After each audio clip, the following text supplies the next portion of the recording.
Salam sejahtera tuan-tuan, puan-puan, baiklah berita sepenuhnya. Mahkamah Tinggi hari ini mengarahkan supaya Tan Sri Sahir Abdul Samad dilepas dan dibebaskan atas pertuduhan gagal mengisytiharkan RM 1 juta diterima daripada Datuk Seri Najib melalui sekeping cek kepada LHDN. Hakim Datuk Muhammad Jamil Husin membuat keputusan itu selepas mendengar permohonan pihak pendakwaan dan pembelaan bekas pengurusi Filda itu. Timbalan pendakwa Raya mengesahkan bahawa dakwaan tidak akan diteruskan terhadap tertuduh dalam masa terdekat. Dalam keadaan sedemikian adalah wajar tertuduh dilepaskan dan dibebaskan. Saya menggunakan pakai peruntukan Seksyen 254-3 Kanun Tata Cara Jenayah untuk perintah itu. Tarik sambung bicara pada 27 dan 28 Februari ini dilapangkan. Wang jaminan dipulangkan kepada penjamin dan paspor dikembalikan kepada tertuduh. Manakala semua eksibit dipulangkan kepada pembelaan serta pendakwaan, katanya.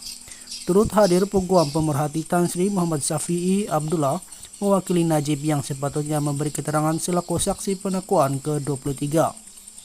Sahir yang juga bekas ahli Parlimen Johor Bahru didakwa pada 21 Januari 2020 atas dakwaan gagal mengisytiharkan RM 1 juta diterima daripada bekas Perdana Menteri itu melalui sekeping cek Islamic Bank Berhad bertarik 27 November 2013 kepada LHDN.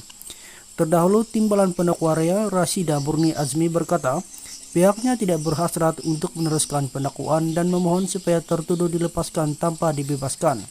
Sedia maklum pada tarik lepas bicara pegawai penyiasat yang juga saksi pendakwaan ke-22, penolong penguasa Suruhanjaya Pencegahan Rasuah Malaysia SPRM, Nur Zahidah Yaakob sebelum selesai beri keterangan dan masih dalam peringkat soal balas dengan pihak pembelaan. Perkembangan terbaru kami memohon menggunakan peruntukan Seksyen 254 Kanun Tata Cara Jenayah untuk tidak meneruskan pendakwaan itu, katanya. Susulan itu, Peguam Bela Sahir Datuk Firoz Husin Ahmad Jamaluddin memohon tertuduh dilepas dan dibebaskan atas alasan keterangan saksi berpihak kepada tertuduh. Ini permohonan pendakwaan tidak adil dan anak guam mesti dibebaskan serta dilepaskan, katanya. Seorang lagi peguam mewakili bekas pengurusi Filda itu, Tan Sri Zulkifli Ahmad berkata, pertuduhan diputuskan oleh peguam negara ketika itu, Tan Sri Tommy Thomas, terhadap anak guam dibuat secara tergesa-gesa. Katanya pertuduhan itu jelas dibuat berdasarkan keterangan tidak mencukupi dan ia diakui oleh pegawai penyiasat sendiri. Kes ini berada pada tahap akhir dan pegawai penyiasat sudah dipanggil yang mengakui keterangan tidak mencukupi untuk dakwa Sahir. Oleh demikian, kami mohon mahkamah memutuskan Sahir dilepaskan dan dibebaskan daripada pertuduhan, katanya. Hakim kemudian meminta pendakwaan mengemukakan alasan atas tindakan tidak meneruskan pendakwaan terhadap Sahir dalam masa terdekat.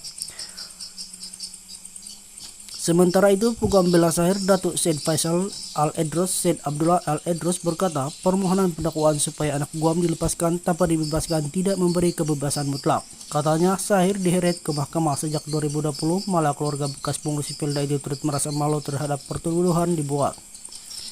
Anak guam dilepaskan tanpa dibebaskan didakwa hanya akan menyebabkan tertuduh tertunggu-tunggu dan tertanya-tanya jika akan diheret ke mahkamah pada masa akan datang.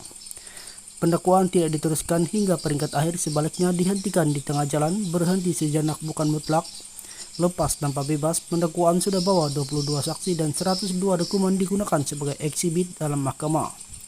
Saksi pendakwaan ke-22 mengesahkan tiada dokumen diserahkan kepadanya bagi membuat penentuan RM 1 juta itu pendapatan atau tidak Sahir didakwa atas siasatan tidak lengkap. Nak dakwa nanti dakwa balik, undang-undang tidak praktikan sebegitu. Peguam negara juga enggan membuat pendakwaan lebih lanjut dan hanya sebab kuku serta keadaan luar biasa mahkamah menggunakan lepas tanpa bebas. Pendakwaan tidak kemuka secebis bukti untuk menyatakan keadaan luar biasa ini keadaan biasa dan kami minta pertuduhan ini dinoktahkan, katanya.